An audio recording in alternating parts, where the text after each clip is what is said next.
We're always saying there's no eject, no reject, and I don't think what people really understand what that really means.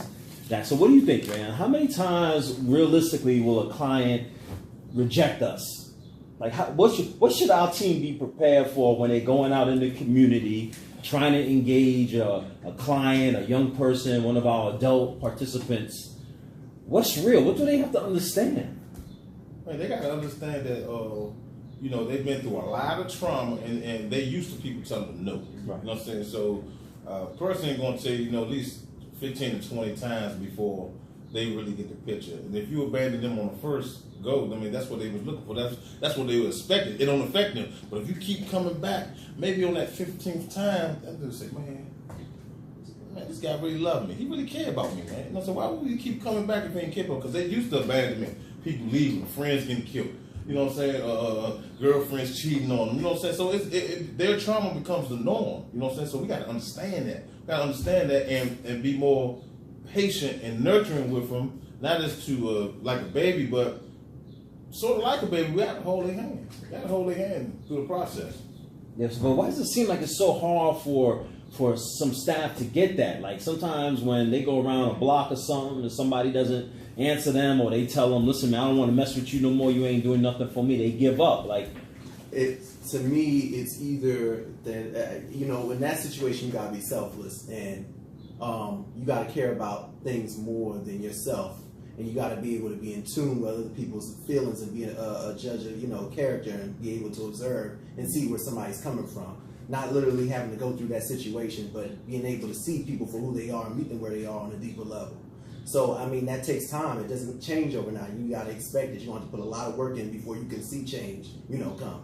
At that point, I feel like you should be planting a seed and hoping that, it becomes something more. But it seems like people plant the seed and it doesn't grow right there, and then they want to give up. Exactly. They want something right now. It doesn't work that way, especially when you're talking about being, human beings and stuff. We're complex. There's so many factors that go into, being human and stuff like that. We're talking about emotions. We're talking about their mental trauma. We're talking about past, present. It's just so many things. I mean, and you just can't expect things to change overnight with anybody. But no eject, no reject is relentless pursuit. You cannot give up. That's the whole gist of the model of no eject, no reject. You know what I'm saying? It's relentless pursuit, because before you crack that egg, you know what I'm saying? You gotta keep on hitting it. Gotta keep on hitting it. In order, if you just gonna tap it, tap, it's not gonna crack. But you gotta hit it hard, boom, boom, to get them results out of there. At every graduation or every ceremony I go to, they always say this. Yeah, Mr. So-and-so was my advocate or my mentor, my credible messenger.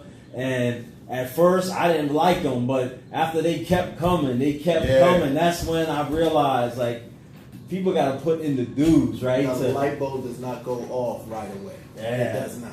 I think so many people turn away from those young people because it's so hard to reach them. It's so hard to keep going. Like, how many times should you actually keep going? Like, is there a number that you would say they should? There is no number. You can't put a number on it. And you are limiting yourself and limiting the situation and putting confining it into something smaller than it is. It's much bigger than that. Especially if you love the work, you can't abandon it. You won't. Automatically, you won't. Yeah, you won't. Good point. If you love the work, you won't abandon it. You know what I'm saying? For those who do abandon it, like maybe they dealing with some issues in their life that that they haven't realized their tolerance level yet. Because these young men and women out here, they gonna give you hell. It ain't gonna be easy. Who said this was easy? Right. Especially coming to a person's house. I mean, well, their life is their house. You know what I'm saying? Unexpectedly, and them not being able to trust you. They might look at you as a burglar, breaking into their home. You know what I'm saying? Like, I'm not gonna let you here, and then you betray me and hurt me more because my mother done it, my father done it. You know what I'm saying? My environment done it. You know what I'm saying? This shit gonna become the norm. And it can't be like that. So what would you say we can do to get our staff or anybody who wants to do this work?